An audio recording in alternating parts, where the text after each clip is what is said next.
Never seen a smile so big on my little old lady's face until I tell her I'm going fishing all weekend. Pack up all of my baby, I make plans for 8:15, and I swing around, pick up my date for the weekend. Some reason she seems to please when I'm leaving. There's something I'm missing when I'm gone fishing. When I'm gone fishing. When I'm gone fishing.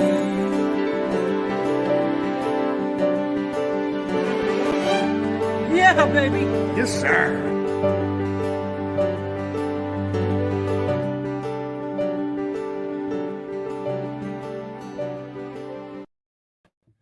Well, good evening, CFN, and all you wicked CFNers. Hope everybody had themselves a great weekend, and hope you had a half-decent Monday, as Mondays usually go.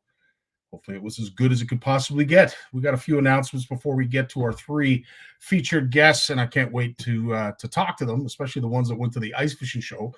And for all of you that did go to the ice fishing show, and you were pleasantly pleased with the show based on everything I saw and all the pictures that were taken.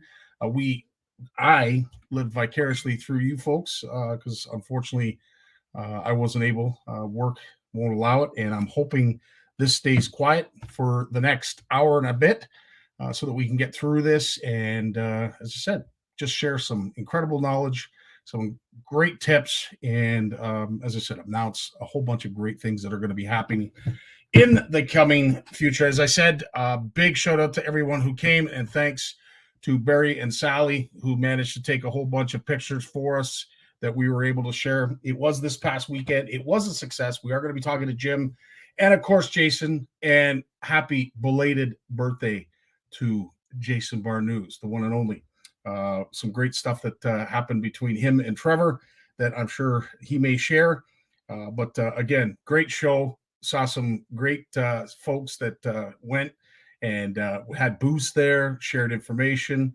It was incredible based on what I saw. So I thank you all for taking pictures because, as I said, some of us were unfortunate and weren't able to get there, but we all lived vicariously through you. And ice fishing. Speaking of ice fishing, we can't forget the one and only. And I know Jim's probably going to be sitting on the edge of his seat when I play this, but big happy birthday to Jim. We're lucky to have Dave on as a guest. Turn that down. As a fireside chat, he has 75 years young. Still going, still fishing, still loving the outdoors, and representing Clan in a huge way. Happy birthday, Dave, from everyone at Clan Outdoors. Couldn't have said it better myself. So happy birthday to Dave. Nice to see he's still loving life, and that smile will light up a room wherever he goes. Richard Dunlop's in the house. Nice to see you. Manny is with us. Steve Shaw. Everybody send out some special wishes to our good buddy Steve, who's feeling under the weather. Hopefully you're feeling better, bud. Nice to see you with us tonight.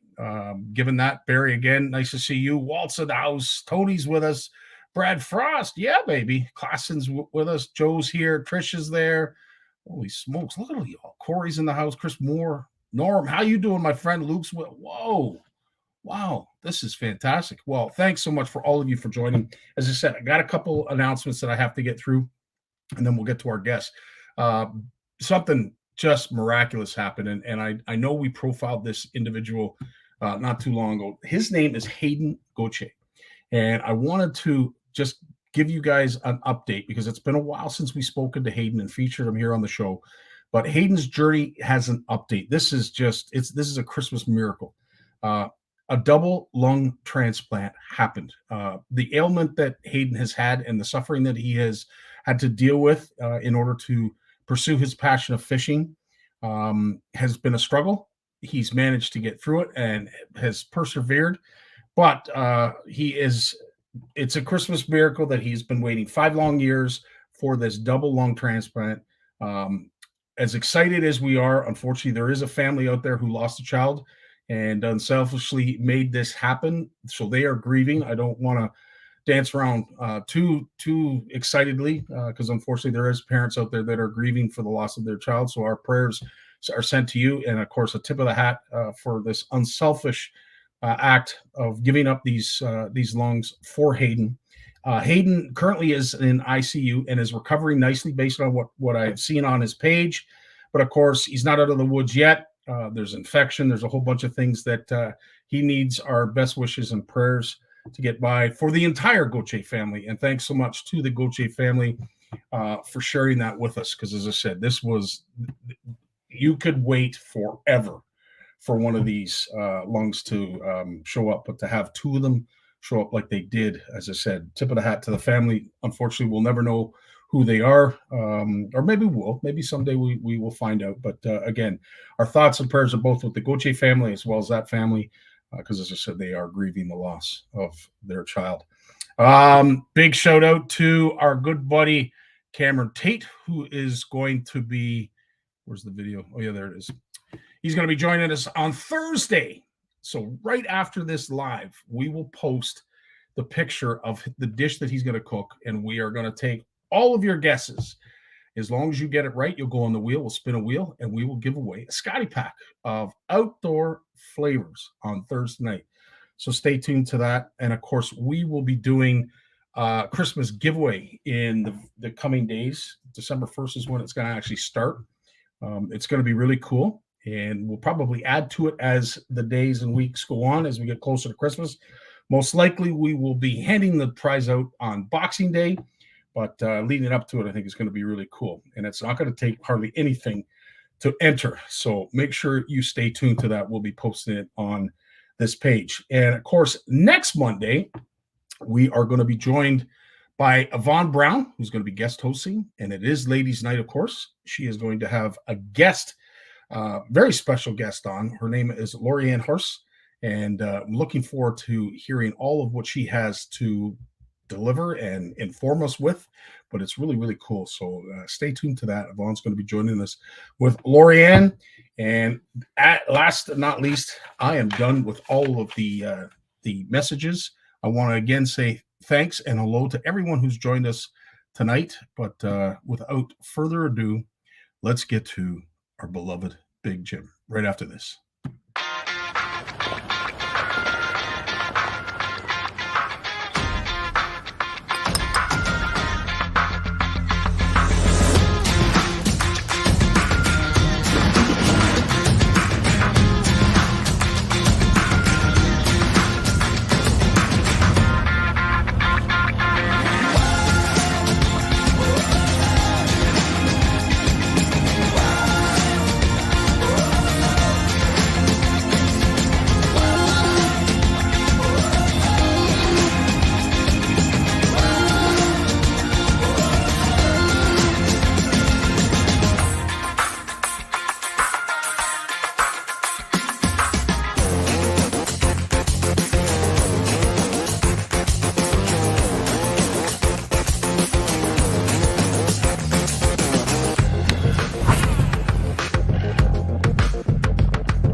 Big Jim McLaughlin. How you doing, my friend? I got my spikes. I'm ready. I see that. Oh, let's back up. Oh, easy. Attaboy. How do they work again, Jim, for anybody who doesn't know or have a pair of those? They have a tendency to work much better when they're not in your bag, because when you fall through the ice, you don't have time to get them out of the bag to save your life. That's why they have to be around your neck, and sit in your pockets, sit in whatever, get yourself the ones that have the little retractable guards on them. If you can find them, you just stick those in the ice and boom, it keeps them nice and sharp. You don't have to worry about picking yourself, but it's coming close. I talked to guys on the weekend that have already ice fished over this way. And they're telling me they're on 3.5, 4 inches of ice. So that's getting to where it's there. It's doable. Like I'm a 5 to 6 inch guy. When I was a little younger, I was your parts were bigger, you would venture out. There was a lot more testosterone flowing. You didn't care if you go through. I ain't going through now. And a lot of people, everybody should be safe. You can joke about it, but man, oh man, you got to be careful out there. 100%. Stanley's asking an interesting question. I don't know the answer to this. Do they come in different As far sizes? as I know, I don't think so. Yeah, I didn't know that. Good question, though, Stanley. They're not that heavy, Stanley, though. You can hold them. Yeah. So, Jim, let's get right to it. Obviously, it was the ultimate ice fishing bonanza on the weekend. Nice to see you as a guest host. Nice to see that you survived. All those people that you took pictures with and spoke to, and I'm sure you're probably a little tired today. Yeah, I was pretty tired when I got home last night, and then I drove Gord Pizer's grandson Liam back to Queen's University where he's going to school. So we had about 3.5 hours to chat. We ran into some just deluge of rain, and the transport trucks and the spray, and oh my God, it added like half an hour. Most of the traffic most of the time was like 80, 90 Ks. Yeah. And then once we got past Belleville, it sort of opened up a bit. And then we ran down and visited my buddies on the reservation and got some gas. And I brought him home. He didn't know about that. I think it was like $1.36 or something. Jeez. So, yeah, I was pretty impressed. So anyways, we did that. I dropped him off and I got home here. And I sort of just died. And then what do I do? I wake up this morning, 4:15. I'm up. My eyes look like they had toothpicks in them. Like, I said to Tammy before we went to bed, I said, I'm sleeping till like 7:30 or 8 o'clock. I'm just keeping rolling over until so I went to bed at 9:30 because I was licked, and so I slept until 4:15. So it was really good that I got in 6.5 hours of really good sleep, because that's what you need to help you. Absolutely. What are some of the takeaways from the show that you saw that were kind of highlights and what have you?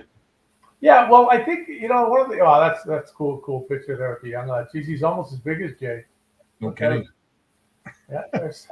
Yeah, they were both. They were just in there. They were like, oh, Andy. They were like two peas in a pod there running around together. He was really excited about the show. He did really well. See those boys there with Dave? They're the Matity boys. They're in just fishing all the time, and they're from out in Saskatchewan. Is that dog ever well behaved? Really, eh? He just sits there. They put the leash around the chair, and he sits there and looks. That's awesome. Yeah, life is a beach. JP gave them a great rundown on matching rods and reels together. Of course, he went into the Rain Man act. He was right there. Like that's Mercer's nickname for him. I think he remembers the first thing he read as a kid. Oh, I believe it. The first book that he ever read, I think he remembers everything from it. Even the specs. Like you go through some of the Shimano products, he knows everything. Yeah, everything. The scary thing is, I can brush up on them, but 6 weeks later, I forget half of it. You know what I mean? Yeah. He looks at the box. It's like being a robot. Just zing, takes a picture in his head, and he moves on. And he'll tell you, oh no, the one from 2012 is completely different now. For all these things, so. Wow. But incredible. That's why I don't do the technical stuff, and I have all the trophies. So you were saying that some of the clamp products were rushing out the door. There was a lot of The amount of clams that went out the door, I mean, they are the king of the whole thing, and it's amazing to see the stuff. And that's not because I'm a clam guy now. Like, I was watching the carts go with them, because a lot of those things are pretty heavy. It was really, really cool. Really, really cool to see. And like, a lot of vendors did well as well. I saw a guy coming out of the show when I was going in. I sat out in the parking lot and just waited for the crowd to clear at the door. So I don't, because the problem is walking. If you have to stop to talk to every second person, once one recognizes you, it could take you 20 minutes to get where it would take you 3 to get there. So I waited till the crowd was gone so I could get in quicker. And I saw a guy coming back out the door with a bag with about 4 or 5 rods sticking out of it, some combos. He had gone to the show for the sale combo, just ran in, paid the entry fee. That's how much he was going to save. You know what I mean? Wow. He's probably working or had to spend the day with the family or just didn't want to go to the show. Just wanted to get some stuff, Yeah. Wasn't going to put anything new? Any new products? Sorry? Any new products that you saw, Jim? Yeah, there was some stuff there. Like, there was a lot of plastic stuff. A lot of, the guy from Eurotackle was there, Ben, which is really nice to see him show up in person. God, is he ever a big boy? He's got to be like I looked up at him. He's got to be 6'7", 6'8". Holy smokes! I don't think he weighs 2 1/4 though, so he's no problem. But he wants to come fishing with. He wants to come fishing with me this summer, eh? Wow.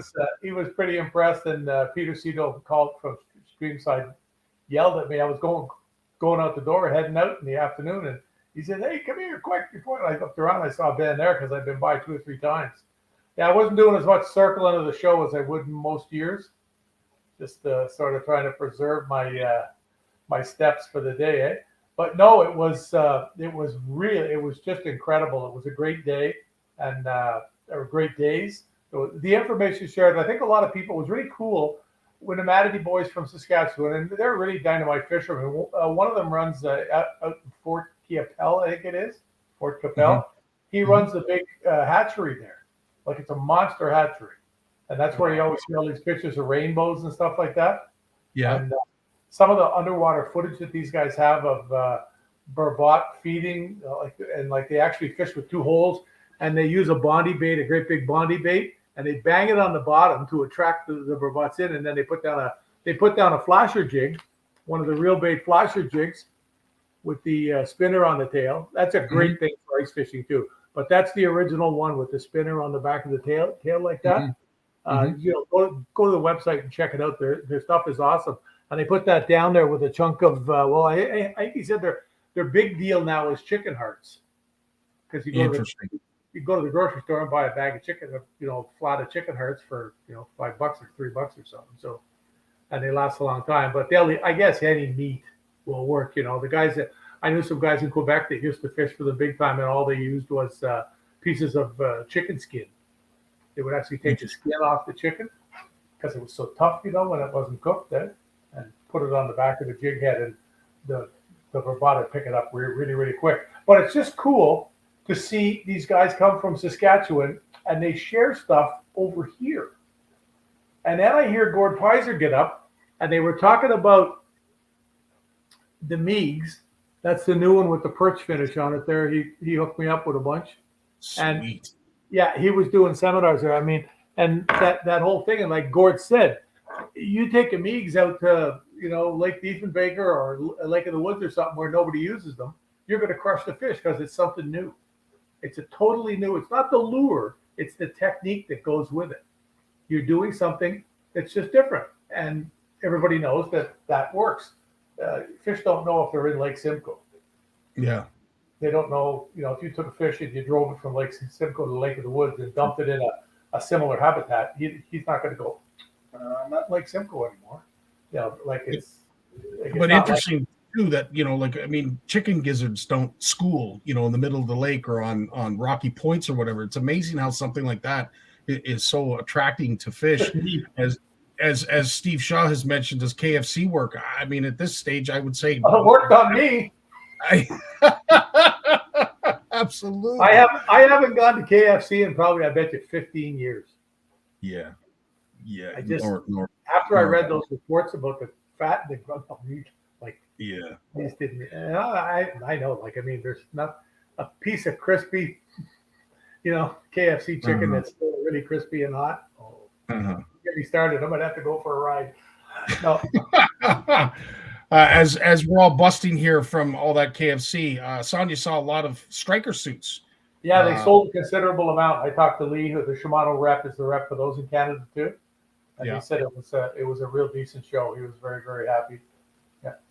See, there was several things there that they had really good prices on that they targeted, like a lot of the fish huts and stuff like that. So it's really, really cool. But once again, we had Mr. Meeks, as I called him, he got up on a stage and explained exactly how he uses these things, exactly how he uses them, and he's not trying to hide anything. Oh, Granddad's here. Yep. Happy Granddad Days, Barnucz. I just saw that on Facebook today. It's kind of cool. Awesome. But yeah, no, there was there was some other stuff there that I saw on the way down. I dropped off a bunch of stuff, and my buddy Brendan there from Perfect Jig hooked me up with a couple of. You can't see the color on these. It's almost like it looks like it's blue there, but it's actually really it's purple. Yeah, it's a purple. It's a purple incandescent type colors. That is really cool. Yeah. That's the time I caught all the fish in the lawn chair out the back here, and guys were phoning, asking me, "You really didn't catch those fish sitting in the lawn chair, did you?" I said, "Well, I'd be lying if I told you any different." It was just a stupid night, but yeah, no, it was a good thing. But we saw a lot of stuff like that, and it was cool to see the guys talking. And then I had something really neat. Everybody knows advanced taxidermy. So young Chase Scalia has cystic fibrosis, I believe it is, if I'm correct. And here's a picture of him. They had him at the show. He wasn't doing too well, but they had a display. He's got baits now called Chaser, and it's just something for the kid to do. You know what I mean? He just doesn't want to lay down. He wasn't supposed to be able to walk 6 years. He's 15 now. They don't by the time he's 6 or 8, he's not going to walk. The kid is just bent and bound. He wants to go, eh? So. The guys have helped him, the family. So he's got a mold made. See the gobies he's making? Incredible. I have never seen anything that looks like that. Like he's got all the other little things here too that he's making, little ice fish and tidbits and everything, And it's really, really nice. I was looking at it and checking it out. But these gobies, they fixed me up with them. Wow. They actually made the mold. Well, advanced taxidermy.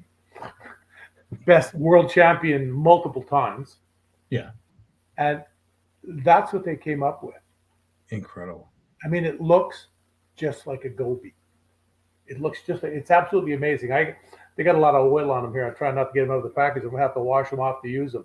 But that young lad right there, I got so much respect for him. And his sister, Paige, was there. Everybody knows she does a lot of hunting and fishing, and she works at hunting camps as a cook and all kinds of things and a guide. She could live in a cabin off the grid like that. It's just they're working on putting a cookbook together, an outdoor cookbook. Oh wow! It's gonna be mega. Like they're working on photography and everything. And on top of that, the boys from Advanced just moved to a bigger facility. Really? In the midst of it? Yeah, I'm not sure if they're there yet or they're going to it. But I just thought it was so cool, this young lad. And it was so cool because he wrote me a letter, or they had, they wrote it for him. And I thought to myself, when I was sitting when I came in last night, just in the office here, and I brought some stuff in here. And I opened up the letter to look at it. I just wanted to look at it before I went out in the living room and put my suitcase away. And, they had a letter, and he explained to me that he had started his own business, and my dad and my sister have helped me. And then the thing that really got me was he signed it. Oh, wow. I looked at that, Scotty, and I doing it now. I'm almost getting tears in my eyes. Wow. There's just no quit in him, man. He just wants to go, and you can see him how he must have struggled to do that, and yet he wants to do it. And this is the whole thing, It was, like the trouble. It's really funny. I sat there on the weekend, and I kept on looking over at him, and I'd look at him like this, give him the eye, and one of these, you could see him, he'd laugh, he'd get excited. I'd look over and show him a muscle, and go, coming for you. And he showed me one of he's got 2 walking sticks that he uses two canes, and he showed me one. Like the kid's got spunk. I just absolutely loved it. And I'm sitting there and I'm looking across at him, and I thought to myself, here you are, feeling sorry for yourself because you're having a hard time walking around, but you're walking around without a cane or anything, although it's very painful every step that I take now. And I looked at it, and all of a sudden I didn't feel bad anymore. Wow. When you look at it, like I thought to myself, if he can move like this, he needs 2 canes and everything else, and he's all over the place, but he stays upright. He's at it, and it's just an amazing kid. Usually, look up Advanced Taxidermy. I'm sure they have something connected with him there, but it's just like they have a foundation. Like all kinds of. It's just. It's Jim, I have to say, you are. I mean, to be a parent is one thing. To be a parent of someone of a child that has special needs, like I think of Trisha Wallace all the time, Sean Gallela, as you had mentioned, with his son, and of course, any other child. Those parents are a special breed of people. And again, I put you in a much higher class than the rest of us, because to be able to be there for your children in a way that some of us who have kids but aren't special needs is completely different. And again, we're all blessed. We are. And even if this happens, they're still blessed too, because they still have him. He's been showing so much love. I gave him a big hug there before he left on Friday, and everything else. And like he was just like when I gave him the hug, you could just feel him, like he just felt good that Big Jim gave him a hug. The kid was probably scared I was going to fall on him, but. Oh, that is awesome. Well, as I said, for a third cane to walk if I fell on him, poor kid. Big shout out to Chase. Big shout out to Hayden, who, as I mentioned just before we got to you, Jim. That is a Christmas miracle to have the ability to have a double lung transplant like that. Again, as excited and as happy as we are for Hayden, unfortunately, there are parents out there that are grieving. Well, my donor card's all signed. I'm hooked up. When I go, I don't care. They can take anything that they want if they can use it. If there's anything that's good enough, I doubt it, but whatever, I guess something that's kind of burned out is better than nothing at all. So if it ever happens. 100%. Well, you listen. As speaking of burnt out, I know you're tired. But as I said, Jim, as always, we can't thank you enough. The fact that you are at a show and we get to do this every Monday. I look forward to it. I do get up on a Monday morning and I see your little posts, like when you do the post for it, and I get the message with the little picture. I can never get it to blow up, so I just share it. Yeah, I get that, and it's just I just feel good about it all. That's why. Well, dude, as I said, we can't thank you enough, and we look forward to these. I look forward to these every Monday because we always learn something. We find out something that we may not have known, but at the end of the day, we get to spend it with you. Appreciate it, bud. You take care. Have yourself a good week. Just as much, that, eh? Yeah, it goes both ways, 100%. You take care, bud. Get some rest. All the best. I tell you, goosebumps when you hear stories like that. I'm so glad that we're able to share some of these stories and get it out there so that folks who may not know a Chase or a Hayden or even Manny's son, is it your son, Manny, or your daughter? As I said, big tip of the hat to you parents, because you're a rare breed, and I tell you, I admire all of you. Because as I said, being a parent of a special needs kid is a full-time job. Speaking of full-time job, Bluefish Radio and Bluefish Canada's Lawrence Gunther is coming up next right after this.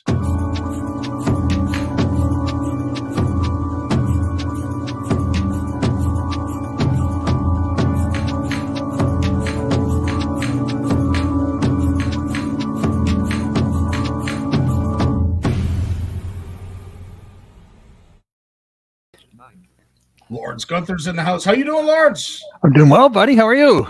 Pleasure to see you, sir. And I know you have a plethora of stuff that you're going to be sharing with us when it comes to tidbits of news.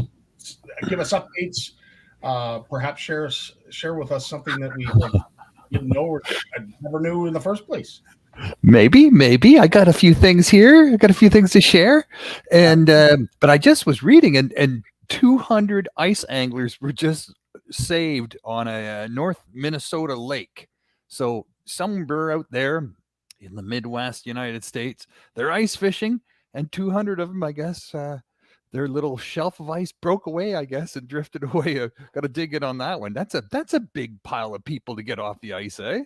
Well, and as Jim always says, and it's so true, it's a community event. Ice fishing is not just something that you do by yourself. It's like, I don't know, like going to the pub and sharing a cold one with your buds and some of your lasses.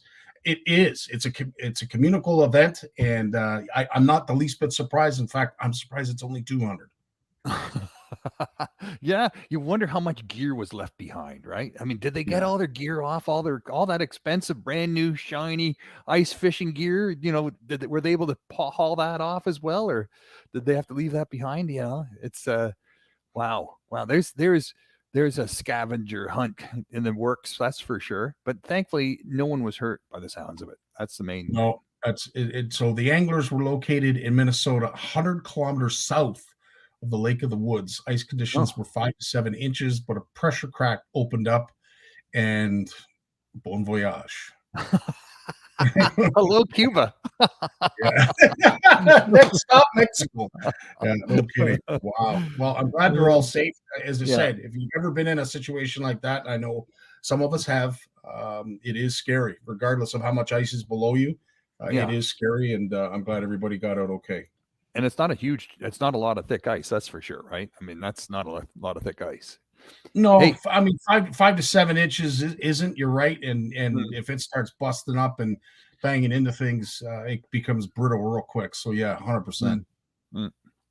So if you wanted to catch a giant goldfish, like a true giant goldfish, what country would you go to? And I'll give you a guess or two. Well, I would say, koi are very popular in China, perhaps Japan, but I'm hearing reports that they're becoming extremely large in numbers down here in the southern part of Ontario. So I'm going to say Lake Erie. Yeah, I wonder if there's some in there that big. Well, this one was a special hybrid between a leather carp and a koi. So you're right, it was a part koi. And koi, I guess, are in the goldfish family. Common carp are definitely the goldfish family. And I think a leatherback carp is a part of that common carp. So they did a hybrid, put this into one of these fishing ponds that are famous in France for stocking amazing carp for anglers to fish for. This is in the Champlain district of France. And this giant goldfish weighs 67 pounds, and no one's caught it yet until just recently, just a few days ago. The guy caught it, took him 25 minutes to reel it in. It's bright orange, and its nickname is Carrot, and he caught Carrot. So 67 pounds. How big of an aquarium would you need to have that to give to your kid, right? Say, like these things, well, obviously it's a hybrid of some sort, but holy smoke, 67 pound goldfish. A goldfish. Wow. 60, you release them, they get big. Like for sure, all these ones that are getting into these lakes and ponds, and usually it's the real dirty sort of runoff kind of ponds, where the stormwater goes. Carp, goldfish love it, but they get 2-3 pounds. So there's stories of these things, just taking over entire reservoirs and just turning them into an orange glow here in Canada. Just an orange glow of thousands of goldfish, thousands. Yeah. Now, obviously, they have predators, and I'd like to think that much like the goby, some of the fish that perhaps don't know what a goldfish is are soon going to find out how delicious they are. But I mean, there's schools of them, as you said. Toronto Harbor, I know there's schools of them. Hamilton Harbor, we see schools of them. I've heard about them down in Lake Erie as well. So hopefully, there is a forage base that's suited for a top predator that likes to eat goldfish, because they're going to start doubling up in numbers. Speaking of Hamilton Harbor, just reading some news about that, and turns out there was a broken sewage line that was servicing, I think, 50 residential houses or residential complexes. It leaked into Hamilton Harbor. Basically, all the sewage from these residential properties went into Hamilton Harbor for the last 28 years. So I guess what I will say about this is, as horrific as that news was when I saw it on the news, and I'm sure anybody that lives in Southern Ontario heard this. If folks only knew how much raw sewage gets dumped into the lakes during a rain event, something like this doesn't seem as bad or as detrimental at first look. It's not millions. It's not millions of people, right? Like, it's not. I mean, we had a valve stuck open here in Ottawa for 2 weeks, and it was 2 billion liters of raw sewage went into the Ottawa River, and that's what sort of got people paying attention to this stuff around here. But you're right. You're right. This happens. This happens when there's when the old systems, the old storm sewage, combo systems, back up, and then they have to release the pressure and shoot it off into the old river, lake, or whatever. Yeah, and you hear about it, especially on I will say on the American side, big metropolitan cities like, say, Cleveland. It's amazing. We get not even a major rain event, medium rain event, and the amount of effluent that gets dumped into our Great Lakes it's horrifying. But yeah, to your point, Sonia, like how is it possible that nobody knew? 28 years. Unfortunately, these sewers there's not a lot of maintenance checks when it comes to them. At the end of the day, as long as it's not backing up and becoming part of the street, everybody just is assuming that it's going where it's supposed to be going. And until someone recognizes it with a camera, or perhaps they do some digging and it upwells, you wouldn't know. You just wouldn't know. So the unfortunate thing is it has been dumping as much as it has over the years. I'm just glad they got it fixed. Yeah. And all those great weed beds that grew around that spot, well, too bad, they're going to all die now. Choked off the fertilizer. Yeah, and at the end of the day, too, the fertilizer is one thing, but it's paper products and everything else that gets dumped in. That's the unfortunate part. But it's the treated filth. water It's is the filth. water. Yeah, 100%. Yeah. Hey, I got a few other little points here. Run with it. So they want a bunch of scientists want to set some limits down in the Antarctic, because now that it's opening up, the sea ice is getting more loose. Ships can go down there. There's bigger open areas of ocean that are navigable now. So they're saying maybe we shouldn't be fishing down there just yet. Let's just put a moratorium on this now until we can figure it out. Same thing happened 10 years ago up in the Arctic and the Bering Sea there, and the scientists up there, I think there was 200 or even 1,000 at that point. So let's not go fishing up there yet either. As these underwater worlds begin to open up to us because the ice is retreating, we have no idea. We have not a clue, right? We barely know what's down in the oceans already. Never mind what's under these ice shelves and ice packs and everything. And then just to run in there with a bunch of big ships and scoop up these fish that have been living peacefully under the ice for, 10,000 years. It's how long will they take to grow back? And it's we should be asking these questions before we open up these fisheries, and not after the fish are gone. I couldn't agree more. At the end of the day, anybody that understands cold water fish and how long it takes for them to grow will understand why we are pumping the brakes on that. I'm actually, this is exciting to hear, in the sense that we are being very proactive about something. And I love asking. Not, yes, hasn't been 100%. Done yet, but it's, to your point, Lawrence, absolutely. We don't know. And all of a sudden we do a swath of, so we get some dredgers in there and all kinds of big nets. Who knows what that's going to do to the fishery? So that's fantastic. Next thing you know, our fish and chips is being made with fish that's 400 years old. Yeah. You never know, right? Yeah. I mean, how long do these fish?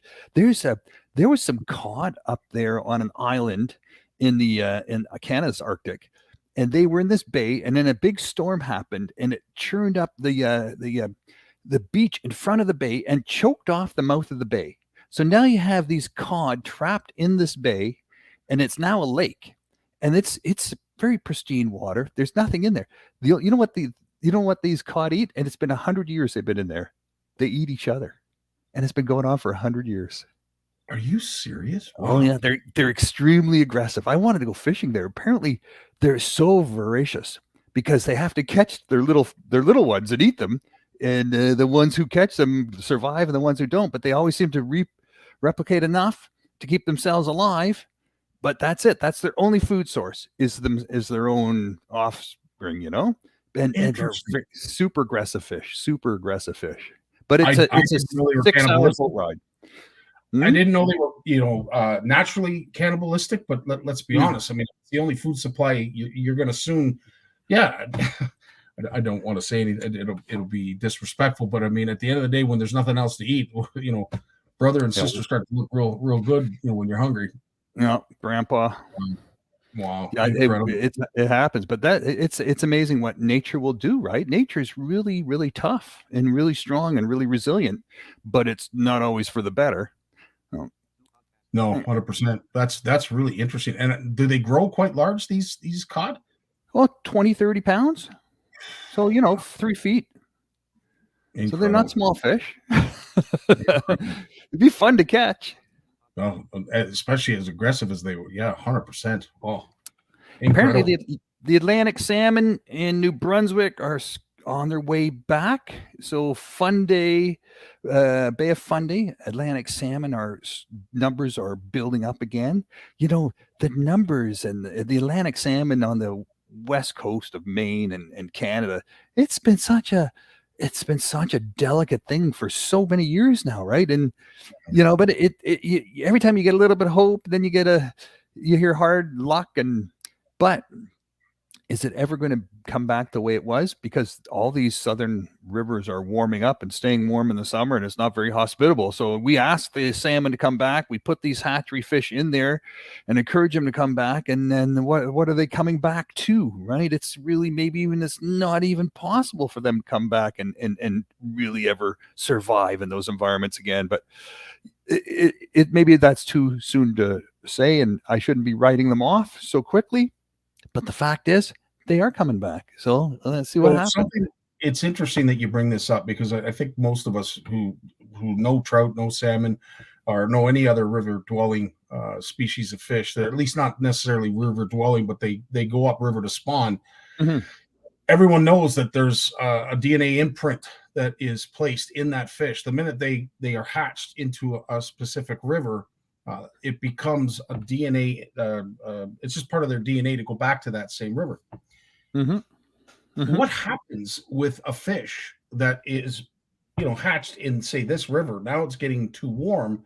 Do they know enough to go to another river that's got colder water? Like, how does that all work? Will they switch? That's a good question. Will they switch? Look, the imprinting is the imprint on the smell.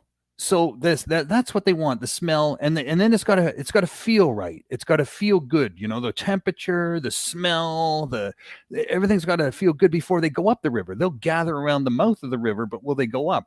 And Atlantic salmon will spawn over and over again, right? They don't go up and die. They don't go up, spawn, and die like the Pacific salmon do. They go up, spawn, and come back, and then they do it again the next year, and the next year, and the next year. So if they were just put in there as fry, hatched in a hatchery, put in there and fry, and then they come down, they go off in the ocean, come back a few years later to do their first spawn, and they find that river for the first time in their life, and it doesn't seem right, maybe they will go somewhere else. How strong is that imprinting when they find something else? That's a good question, and I'm not sure what the science says on that, but it's be worthwhile knowing, because otherwise, how else would these Atlantic salmon stocks be building up in northern Newfoundland and northern Labrador, where those runs are getting better and better every year? Is they were always there, they're just getting bigger? Maybe that's what it is, right? How much cross fertilization is there, I guess? To Ed McKenzie's point, a lot of folks would suggest that the runs of walleye in the Bay of Quinte have changed historically, and a lot of walleye, at least that come into the bay, people are under the impression that they shoal spawn. So is it possible perhaps some of these salmon and trout Mix it are in. spawning on the shoals to Yeah. remain in that colder water, and they have somehow adapted and changed where it is that they spawn in order to keep their numbers high? Because as I said, walleye in the Bay of Quinte, a lot of folks think that the majority of them are all shoal spawners now, but not as many go up the rivers, and a lot of that obviously has to do with these rivers warming. So I'm glad you put that up, Ed. That's a great point. Excellent point. Yeah, it's all about the plasticity. You know, how flexible are these fish? And apparently, it's built into the DNA. Just because they're not using that part of their DNA now doesn't mean they can't switch over. And some of these fish can actually tweak their DNA and the way they look and feel and operate while they're alive. While they're alive, they can say, well, you know, this isn't working out so well for me. I'm going to just, you know, make some changes here, and they do it. And then, but it's all there to begin with. It's not like they have to evolve. It's in them already. There's that all sorts of flexibility in our DNA already. And we talked about that before, but that's fascinating, eh? It 100% is. Absolutely. New ocean world order, my friend. New ocean world order. Alaska and Russia are going to be the kings of the Northeast Pacific, and all the salmon up there, the millions and millions of salmon that are, you know, those salmon runs are doing great. I mean, they're pumping millions and millions of salmon fry into that area as well for commercial purposes. But the rivers are teeming with salmon up there for the most part. And the losers are Canada and the west coast of the United States, where, you know, our numbers are going down and down and down as the water's warm and warm, right? So everything's shifting north, and it's a little sad, but, you know, is Canada going to be left out of that? Apparently there's salmon moving around into the Arctic, so who knows, right? That book has not yet been written. Interesting. And, you know, you think about it, these trawlers and salmon fishing boats, they're going to have to get larger. They're going to have to hold more fuel, because they're going to have to run out of the ports of Alaska and what have you. So with bigger boats comes a bigger catch, and that's the concerning part for me, is the further they have to go to get them, the bigger they have to be, which means the more they can carry. And the bigger that's the net. only fear I have. Yeah, and then they can catch all our southern Pacific salmon that go up there in the summer as well, right? And before they head back down, that's a big problem. You know, we're seeing that a lot of evidence, scientific evidence that's happening, that the Americans in Alaska are catching Canadian salmon before they have a chance to return to spawn in numbers that aren't just, that aren't equitable, and do not reflect the tone of our treaty with them. But that's a whole nother story, right? That salmon treaty on the West Coast, which needs to be renegotiated in 3 years. Who in their right mind would have thought that that fishery would have become so fragile, right? Like, I mean, I think I was watching something on bears on the weekend, and they were showing the sockeye salmon going upriver in a river in BC. But then I looked at the info to see when this actually originally aired, and it was like 2009. Yeah. You wonder now, with it 2022 almost going into 23, do these same runs of sockeye occur? That's a big ones this summer, but you know, it's apparently those don't happen every year. They're kind of, it happens and then it doesn't happen for a few years, and then it builds up and it happens again. It's a more of a pulse type thing with the sockeye. Apparently, it's not a sort of a steady year after year kind of thing. So yeah, Mike, to your point, he's asking, what about the problem with the pens on the West Coast, which are hurting the wild stocks? Well, great news that Lawrence shared. I don't think it was last week, but the week before, they are doing away with them. Yeah, it's still, you know, there's some backsliding that looks like that's happening on Canada's part. They're talking about, you know, relocating them in less sensitive areas now, and you know, giving the industry a chance to sort of clean up their act a little bit.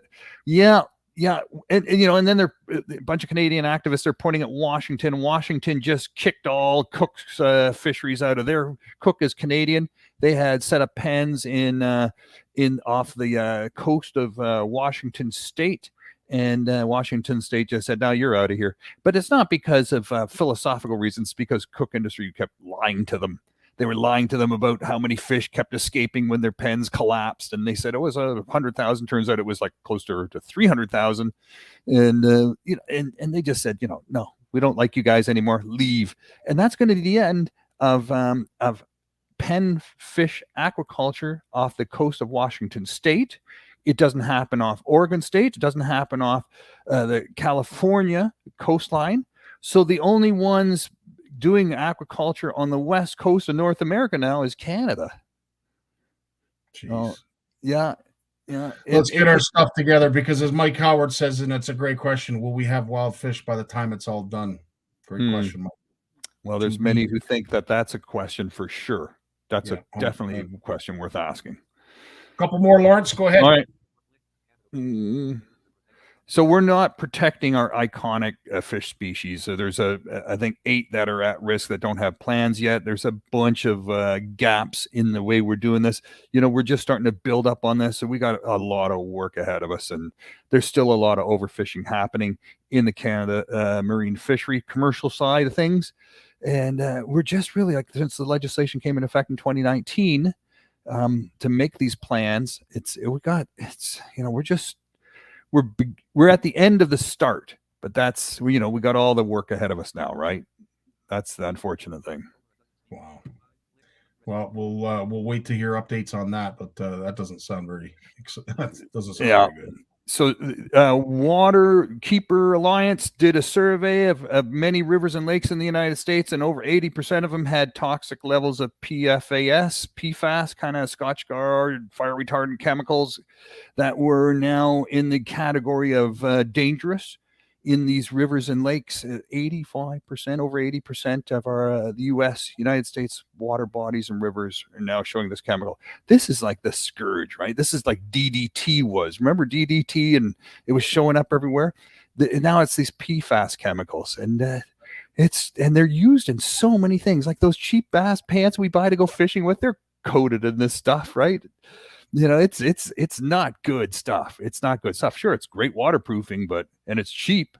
It's in Teflon. It's in fire retardant. It's in Scotchgard. It's in so many things. And at the end of the day, when you wash it, as anybody knows, it when you first buy it, it's loaded with the stuff. By the time you wash it 20, 30 times, most of that stuff is gone. And it's not gone though. It's just taken off the pant and goes down the drain and into the lakes, right? And that's what I mean. Where does it go after that? So 100%. But that's a shame, because I would imagine a chemical like that doesn't break down very easily. Yeah, it doesn't break down at all. They call it the forever chemical. It never breaks down. Really? Yeah, it never breaks down like DDT. It just never breaks down. Wow. Yeah, Steve's asking, what can we do as average anglers? Where can we go? How do we get our voices heard when it comes to this? We just stop buying the stuff. Like if it says waterproof, water resistant, all those claims, look and ask, how did they make it waterproof? Like, how is this waterproof? Is it a fabric, or is it a coating? And if it's a coating, it's probably one of these PFAS type chemicals, and there's a few of them out there. And just check on that. And I think that's the first step is, spend a little more money, get something that'll be waterproof for the whole life of the garment, instead of some $25 pair of pants that is going to be waterproof, like you said, for 25 washes, and then you have to toss it out because it's, it's ugly anyways, probably, right? But it's, wow. And here, what do we got here? Oh, Ontario government's Bill 23. A whole bunch of us jumped on the bandwagon on that one. That was allowing developers to go in and develop on wetlands. And so Bluefish Canada sent in and said, let's not lose any more coastal wetlands. We're not going to get into marshes or just, wetlands in the middle of a field or something like that. That's not where fish are necessarily, but the ones that are along the coast of our lakes, we need to protect those. So we sent in a submission on that, and that now that consultation's been extended. It was closing on November 8th, but it's been extended now. So I think they're opening up a little more to maybe thinking about this, but we'll see. Well, at the end of the day, we all know the almighty dollar is the most powerful entity out there, and unfortunately, we are running low on land, at least in the GTA area. So it is making it very difficult to find ways to house everybody. Give everyone that home. I'm glad there's discussion. At the end of the day, as long as there's a conversation so that people can at least voice their opinions, voice their concerns, whether they're heard and folks take action on it is another thing. But at the end of the day, we have to be able to mold our future and have a voice in what it's supposed to look like, because there's still people that aren't even born yet that are going to have to deal with this. So I'm glad that we're extending the discussion phase. And we've seen Doug Ford do some about faces before. You know, he's not one of these politicians that just digs in and you know, he will turn about, do a 180. We've seen him do it before if there's enough pressure. So Outdoor Canada magazine has got a big deal on if you want to get a subscription. Now's the time. Get a 1 or 2 year subscription. Big discounts on that. So that's pretty cool. And 6 issues per year. It's not every month anymore. It's once every 2 months. But then they have a hunting feature and a fishing feature and a few other little extras. So, and that's it. That's it for me, buddy. I didn't. Yeah. Right. Did I make it? You're a wealth of information. Have you got anything upcoming in Bluefish Canada you wanted to share, or Bluefish Radio? You know what? Fish handling, right? I'm always thinking about how do we handle fish. You know, I've been wrestling with some of my muskie guide friends. Say, I think you got to get the fish on the board, measure it, and then hold it up for the fish and grip and grin shot and all that. And I said, no. Look, that's not a 55-inch fish or a 50. I don't need to take that out of the water. Just leave it in the water. We'll unhook it there and let it go. And look at how else, you know, how is this evolving, these ideas about holding fish and how we handle fish. And so I talked to a friend of mine. He's the producer of 3 fishing TV fishing shows in Florida. He has a popular podcast on fishing. He's a former guide and competitive angler. I mean, he's well plugged into what's going on down there in Florida around fishing and fish handling. And I said, how do you guys do it? And what are the rules down there? And how's that working out for you? It was very interesting. That's going to be in our next issue a week today. That'll be out. In the meantime, visit the Bluefish Canada and check up on our snappy little report on what we did this year at Bluefish Canada. Read all the highlights.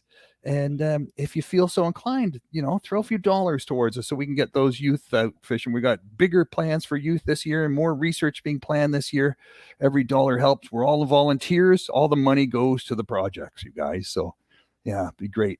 Thank you. That's awesome, Lawrence. Well, as always, dude, thanks so much for sharing your Mondays with us and bringing us up to date with everything that we need to know of what's going on in fish news and fish in general. But I bid you farewell, but I hope you have yourself a great week, my friend. Thank you, sir. Right on, dude. You take care of yourself. All the best. Thanks, man. You just a wealth of information, just incredible. It goes to the grindstone, as you would say, when it comes to all the stuff that's going on with water quality, our environment, fish in general. Just incredible. We are lucky to have Jim, him, and of course this guy. And make sure you put in happy belated birthday, Jay, because it was his birthday on the weekend. Right after this. Want to know the difference between power bait and other soft plastics? Ask the fish. Berkeley scientists have thousands of flavors tested on thousands of fish. Natural, man-made. Every bait that's ever hit the water. No matter the shape, size, or color, power bait is the only one that is scientifically proven. Fish bite and will not let go. Jay Dog's in the house. How we doing, Jay? Good, man. How you doing, Scotty? Oh, living the dream, as they say. Living the dream. We missed you this weekend. Yeah, and you know what? I have to thank my lucky stars here that this hasn't gone off. But unfortunately, it comes up every 6 weeks. I've got to do on call, and got to keep the city of Brampton, Mississauga, and neighboring towns safe. We got into a couple on the weekend. It is what it is, and I would have loved to have been there to see all you as well as the CFNers that showed up. But again, we live vicariously through you. So thanks so much for all of the stuff that you guys shared. Barry and Sally, yourself, Trevor, and a bunch of others. Because as I said, for some of us who couldn't get there, Steve Shaw wanted to go. He was sick as a dog. So yeah, but it sounded like it was a great show. Yeah, man, it was. I don't know, like there's so many ways to judge a show like this, and for me personally, I thought it was an awesome show. One, it was the first, well, not the first show. There was a Toronto Sportsman show last March, but that was really thrown together last minute. I felt that this was a really good attempt at a show the way they used to be prior to the pandemic, and I thought it was really well done. You know, ice fishing's a tough one. There's a lot of ice anglers in Ontario, but what's really interesting, Scotty, is think about this. So the average ice jig, you know, even the biggest Swedish pimple, something like that's going to fit in a box like this. Okay. Mm-hmm. So you're somebody like a JB's, Brian at JB's, or Jasper's at Pro J's. How do you fill your booth with all these little tiny baits? Yeah. I was thinking about that. So, Scotty, you own a fishing booth like JB's and you own like 12 big panels, right? Well, how's Brian supposed to fill all that with? Now, he did do a great job. All the vendors did a great job of bringing in what they could. And there was a great assortment of ice fishing stuff and tackle especially, and sales were brisk and fast on Saturday and Sunday. But I'll tell you, like, it was funny thinking about that, where everything we ice fish with is small. Yeah. So, you know, for example, at JB's, where I was helping out in between seminars and things, Brian had tons of, trolling baits, and he had planer boards. I did make some planer board jokes. Like, how do you ice fish with a planer board? Like, that was during some of the downtime. I hope Brian appreciates my humor. Not everyone does. So I did. And hey, I even sold, like, they had some Berkeley topwater baits, like a Chopo that I use all the time. And people still came in and asked about, hey, what can I buy fishing at my cottage? So there was a few of those conversations, but 99% was ice fishing. So it was fantastic. It just, people came in. I saw people travel 2-3 hours to come in because this is one of the few times ever that I've seen where you could come into a place and see multiple huts set up. You could come in and get fitted for you're going to invest money in a new suit, like a striker suit. You could come in and try them on. Like, so many of us want to update our equipment like that, and we're going to make that investment, but who has that kind of product? Because no one's going to buy that much product and keep it on hand. It's too chancy. Doesn't matter with ice fishing or not. Yeah, so 100%. A lot of people came to check things out. It was great. It was great. Well, that's, and that's part of it. And I'll have to say, like, I smile every time I get a chance to share that you're going to be a guest speaker or Jim's going to be a host. I think, this is really incredible. These guys are, they are featured guests at these big events, and yet we get to talk to them every Monday. Like, this is so cool. But again, it was awesome to see you up there doing your presentations. Of course, Trevor was there right by your side. He was like your shadow, but some interesting stuff happened with our good buddy Gord and Trevor. I'm looking forward to hearing what. I don't want to give it all away, but it was, what's really cool is, and Trevor kind of worded this the wrong way. We're driving home last night after the show, and he said, Dad, it's kind of nice that I'm not always in your shadow. And I'm like, well, dude, everyone's in my shadow if you've seen the size of me, Trevor, like, if you haven't noticed that. But I said, at the end of the day, buddy, you're not in my shadow, man. You're going from being my son to being my partner when it comes to fishing, right? Yep. Like, where what's really cool is he has his own conversations now. He has his own way of doing things. And people reach out, like, it's not just people coming to talk to me, like Moose came up and commented on Trevor's TikTok videos, and I didn't, it's cool to hear people come in and actually reach out to him. When Gord Piser's like, hey, is your son here? Can I talk to him? I'm like, absolutely. Yeah, he's over at Pro J's. Go talk to him. Like, that kind of stuff is just, but the whole weekend was full of experiences like that, and that was just awesome. And actually, and that was our first time meeting Liam. I've known who Liam is for a decade or more, right? So to see and meet Liam and hear him talk with his grandfather on stage, that was awesome. It is, and such great mentors too, because as you can see in a lot of the photos with Gord, he gets so excited for these shows. He loves these shows. Yeah. And I think everyone does. Like, I think, at the end of the day, these shows are about selling fishing gear and making money. Let's be honest. I'm not trying to put a downer on the show, but I hope that there was enough interest in the show, and I hope that there's always room for improvement, but I really hope that they can make another run at it next year, because I think it's needed. Yeah, it was crazy seeing Sally and Barry, like, middle of the show. Oh, geez, they're everywhere. Yeah, they do. They're everywhere. They're like oxygen, man. They're everywhere. They are like oxygen. It's crazy. All of a sudden, they're just there. They are in the aisle, like walking down the aisle. Is That's crazy. Hilarious. So it was just and these are like our fraternity, get-togethers. So at the end of the day, as much as they are for the folks that want to come and learn and buy and purchase and try stuff on, what have you, it's great for us. Like, Jim and JP don't get together every weekend. Moose, I don't get to see him every week, or Barry, Sally, or anybody else for that matter. So it's, this is like a reunion for us each year. And I look forward to these shows, and a big shout out to Andy and his family who do that. And they do that for us and our fishing community, because without these shows, we wouldn't have. Well, and this particular show, like, I made a bunch of new, like, I don't want to say new friends, but definitely made some great new, I don't know, it's all networking, right?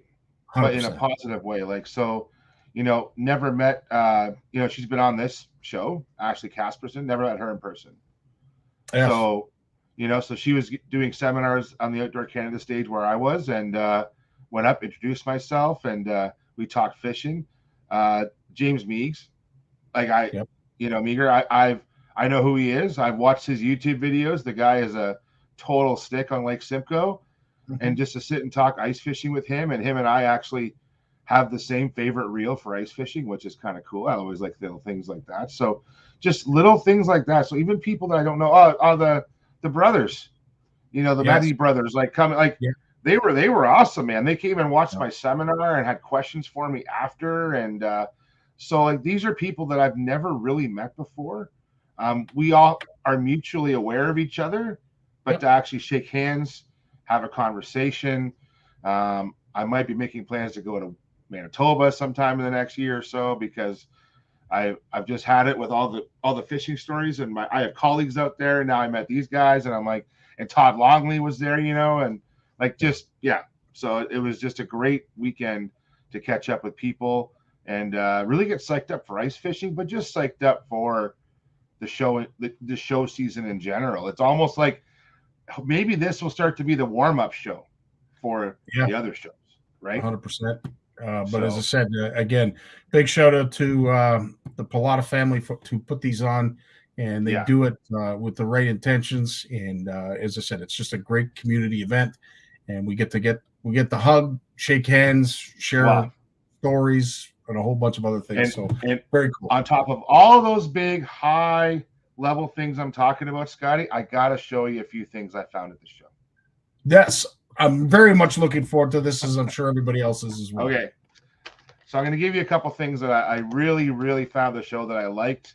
I liked a lot of things, but I had to keep it reasonable because I already have lots of stuff here. So if anyone is looking, and I've bought their stuff before, but so our good friends at True North Baits, okay? Nice. I really want to say, though, two things I love about their product. One, it glows like crazy. I use a lot of glow tungsten jigs. But one thing I love about their tungsten jigs is it has a really long hook on it. Yeah. Compared to a lot of other ones on the market. So what that allows me to do is I can thread my soft plastics on there. A lot of times tungsten jigs, that shank is really short. Yeah. And so it's hard to thread a plastic on there. It just kind of dangles. But some of the plastics that are longer, I want it to actually stay on the hook better. So shout out to those guys. Now these are new from Clam, and I don't know if Jim got any of these. He might have. He didn't mention it, so maybe I shouldn't be showing this stuff. But this is called a silky. Yes, he showed it actually last week. Yeah, he showed that. Yeah, he showed that last week. It's so cool. so being able, and I've been playing around with this thing, and when you get it wet, these strands become like almost a bit waterlogged. And so this thing just undulates in the water. Yeah. And it is just such a cool, and you can actually trim those off. You can trim those off if you want, make it smaller, make it bigger. And it's just reusable. There's a little silicone ball in the middle that you have to be careful when you hook it, because you don't want to hook it too deep in the ball, otherwise you grab a hold of those threads. Right. So it does take a little bit of careful hooking on there, but that is a cool thing. You're gonna see a theme in my colors, man, when I'm showing you all these things. So Wonder Bread. There's the panfish leech spoon, which I've been looking for, that size from Clam. And one more thing. Now, Jim's already talked about this one before, but they have it in Wonder Bread. Glow in the dark Tikka minnow in Wonder Bread. And they have another one. This is called, this one I really like too. It's green. It's called Chartreuse Inferno. And it's a green glow in the dark. That's just some awesome stuff, man. Awesome stuff. Yeah, and I'm going to show this because I don't think anyone's seen this yet. So this is from Plano, and they came out last year or end of last year. I'm not sure. Some stores will be having it. It's from their Edge series. Okay, so they're not cheap boxes, but what I like about this box is I can stock this box for what I want for the day that I'm out. Okay, so it has a good lock on it. It's actually infused with rust inhibitor. But what you do is open this up. So in the first level, all my tungsten jigs, okay? And then what you do is you open it up. Oh, wow. And you could, so there's pre-rigged, I use this in my seminar. There's my pre-rigged plastics, my spoons, and my hard baits in the bottom. And it's really built for like ice fishing with small baits. So for me doing panfish and perch all the time, this fits into my pocket in my bibs.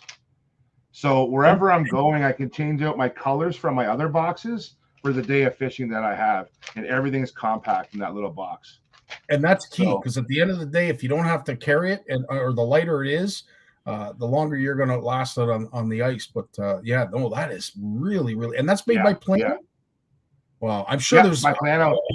Whole bunch of it's just, I don't know, man. Like these new Edge boxes, they're not the cheapest, but they with the rust inhibitor inside of it, and just being able to organize your gear like that. They have a fly box like this too, but this one, boy, I'm going to get a lot of use out of this box this year. I picked it up a few weeks ago, and it is really a game changer for me, because I really have to pack light, and this is what I want to use. So that was just an awesome discussion in my seminars over the weekend. So thanks, Steve, for sharing that link, because I'm sure folks after saw that, including this guy right here, are going to look it up and see if there's any available. But and I have a tip for everybody too. I'm going to see if I can read the label here. Okay, so this is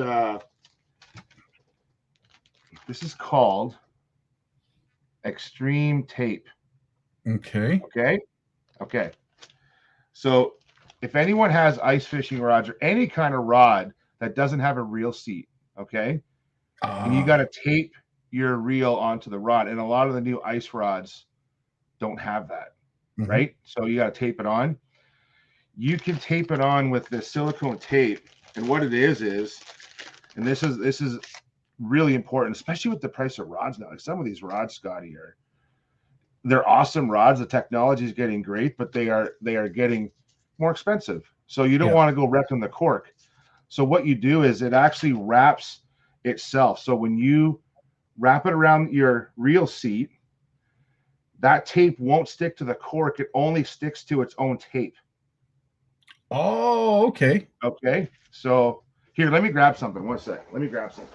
That's incredible. George, that you mentioned, I did hear this about Black Friday and Cyber Monday having big sales dates and the conflict that the show may have had with that. I'm sure that's something that's probably going to be discussed for next year. But no, that is a good point that you made. Yeah, so that was a discussion point, George, on the weekend too, was what weekend do you have it? And I'm not sure if other weekends were available, if that was the only weekend they could do it. But I do believe that having it on Black Friday weekend was maybe not the best choice, but I don't know. It's not my expertise. But anyways, there you go. So that's the tape. Wow. And it makes a solid. I can't even move that reel. So the tape, when you wrap it, there's a little cover on the tape, but it only sticks to itself. So when I pull this tape off, there's no damage to my cork. Zero. No more need for electrical tape. None. And who, like, that's all I've ever used is electrical tape. So that is brilliant. And that is available anywhere, Jay? Can you get that tape anywhere? Or? Yeah, actually, you know what? I'll drop it in the chat. Now, I'm gonna grab it here, but I was gonna jump back to something that Lawrence said. Okay. Okay. And I know this gets away from ice fishing, but it's what Lawrence said in the. Remember we talked about the fish moving or changing their habits? Yep. Right? And how the fish change their habits. Well, it's actually, they do that. It's called a process, and all organisms do this. It's called phenotypic plasticity. This is an ecological term. You ready for this? I hope so. I'm sitting down. Phenotypic plasticity is how an organism. So when an organism is faced with unpredictable environmental stress, it literally adapts. It doesn't change its genetics. It doesn't really. Its behavior changes based on how its environment's changing. Okay, so that's really what these, and not just salmon and trout, but any animal out there can change what it's doing, and that's how animals adapt. It's not so much evolve; they're adapting. Does that make sense? It does. It 100% makes sense. And again, I hate to always bring it back to the walleye, but there are folks. There's been a discussion. There's a belief out there that the walleye that typically would run, up the Napanee River and Salmon River and all the tributaries in the Bay of Quinte area, have now suggested that perhaps maybe those rivers are getting too warm. That a lot of these walleye are starting to switch to becoming shoal spawners. Perhaps maybe the majority of them were already shoal spawners, but there's an argument out there that would suggest that exactly what you just said has forced these walleye to adapt and now spawn on the shoals as opposed to. Well, let's even look at what's happening in the Great Lakes right now, Scotty. Salmon and trout. So trout, steelhead, they're not running right now much because the water's been so low. Okay, but there's so many different strains that have so many different spawning times. We're not going to lose any of those fish. They're just going to spawn at different time periods. Now, maybe they'll spawn later this year. Maybe the hatch won't be as good next year because we get a warm spring. But all of these things play into it. Even the comment about salmon and how, how do they know to go up the river or not? Well, I know that in the Great Lakes with migratory salmonids, so trout and salmon, typically 20% of a river's population never goes back to that river again. 20%. They wander. I didn't know that. They wander to a different river. Didn't know that. Fish aren't as homing as we think they are. So interesting. I know that typically here in Big Creek, in the other Lake Erie tributaries, we get tons of strays coming from the U.S. side. And a lot of them are stocked. Some there are natural too, and they just literally wander. They don't always go to the same river. I'm going to bet in Bay of Quinte, a lot of those big walleye, they're going down the lake, right? And they got Napanee River, Moira, Trent, and I'm sure the odd one takes the early exit, and they just keep going. I had to get off the highway sometime. I'll find somewhere to spawn. Is it seriously they're not as dialed in as people think they are. They are to a point, but interesting. If something happened to the Moira River, and I'm not wishing it does, I hope not, but if something was to happen, like a chemical spill, the Quinte walleye population will be fine over time, no problem. They will come back, and the other fish from the other rivers will fill that void over time. Wow. So I truly believe that. And it has been shown in other studies. Interesting. Very, very interesting. Because as I said, Sonny, they don't need GPS. Has anyone followed their GPS like religiously? I would have ended up in the lake. I would have ended up in Lake Huron twice today if I would have followed my GPS to a T. That's funny. Speaking of steelhead, I thought of you today when I was looking at the weather report, and we are getting quite a bit of rain. I believe starting tomorrow night into Wednesday. Do you think this would be enough to get these? Oh yeah. So things are going to get going. So not everybody got rain. Okay, how should I put this?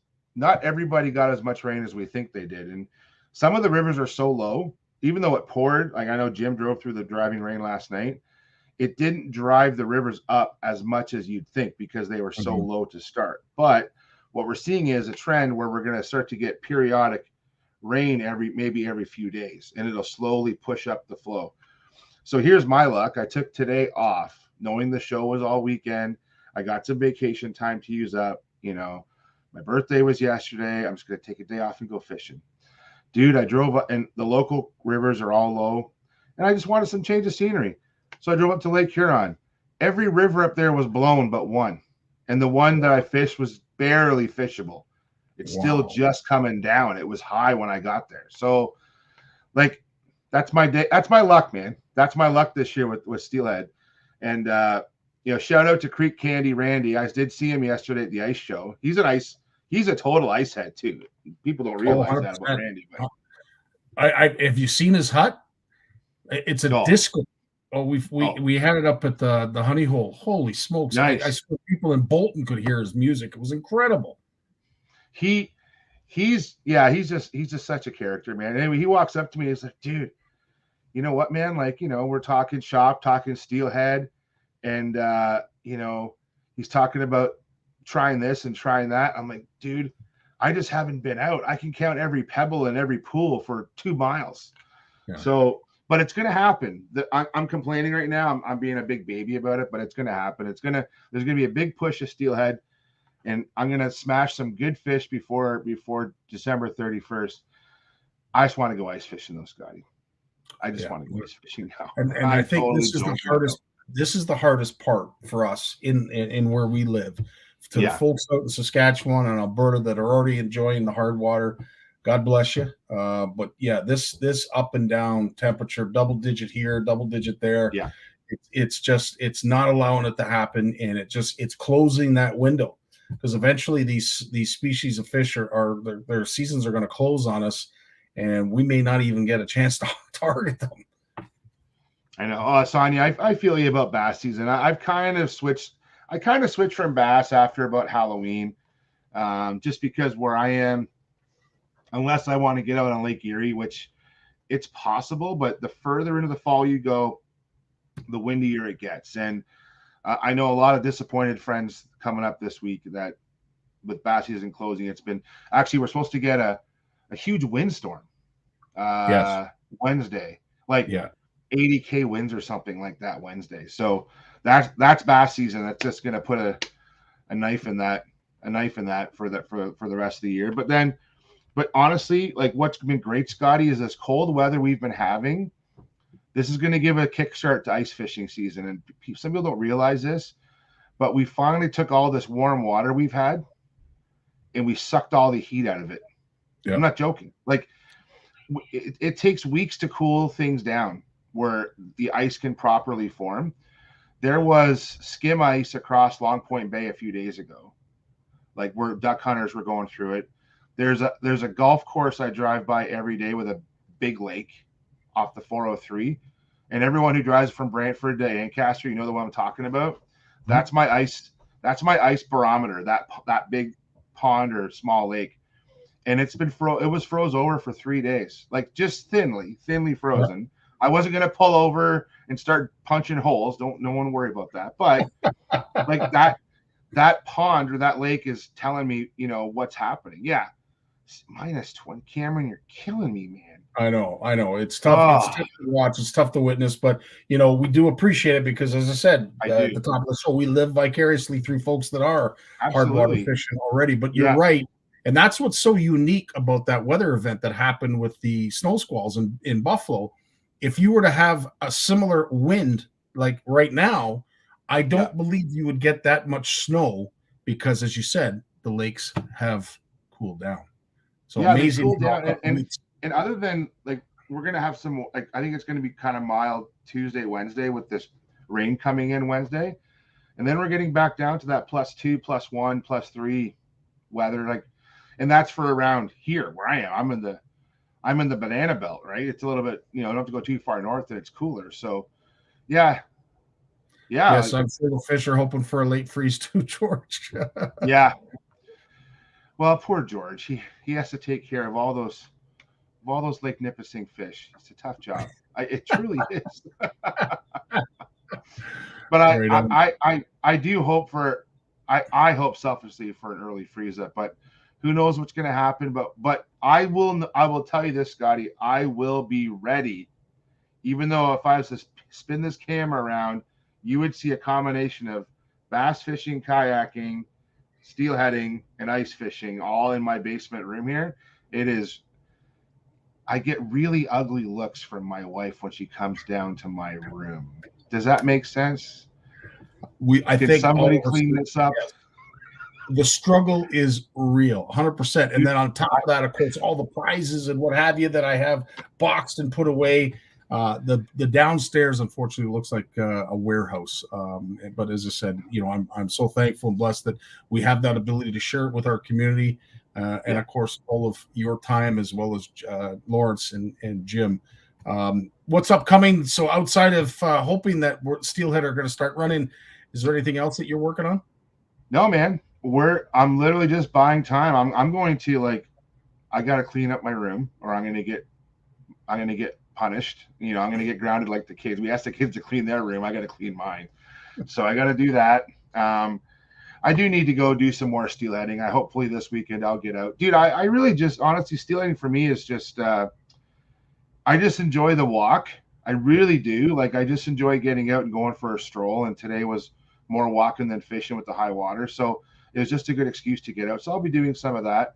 But I'm definitely looking forward to just getting on the ice. And Trevor and I got a couple projects in the wings this winter. We're working on a couple things. We're not going to give it away yet, but he's got some big plans. So we're going to work on that in the next hopefully over Christmas break. We got some stuff going on. So beautiful. Well, Jay, as always, can't thank you enough. And as I said, I smile every time I see you up on stage doing a presentation, because I'm thinking we get the luxury of having this every Monday. So kudos to you and Trevor. Thanks for sharing your time and keeping us informed. Thanks for the chat tonight, guys, and thanks for listening to me rant about my ice fishing. And we will see you all next week. Beautiful. Take care, brother. All the best.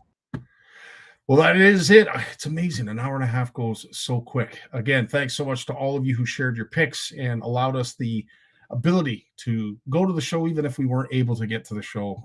The ice fishing show, the ultimate ice fishing show, of course, went on this past weekend, and our good buddy Jay and Jim were there with bells on, and of course, all of our CFN community that did their part to share their experience. And of course, you know, pump the tires of some of these companies that do some great things in our community, that share prizes for whatever it is that we do or other communities do. We can't thank them enough, because it is as big of an industry as it is a very tightly knit group, and it was on full display this past weekend. Thanks to all of you who come here every Monday faithfully. We can't thank you enough for your time, and of course, you lend an ear and allow us to spread the information, spread the wealth of information that's out there, and of course from our featured guests.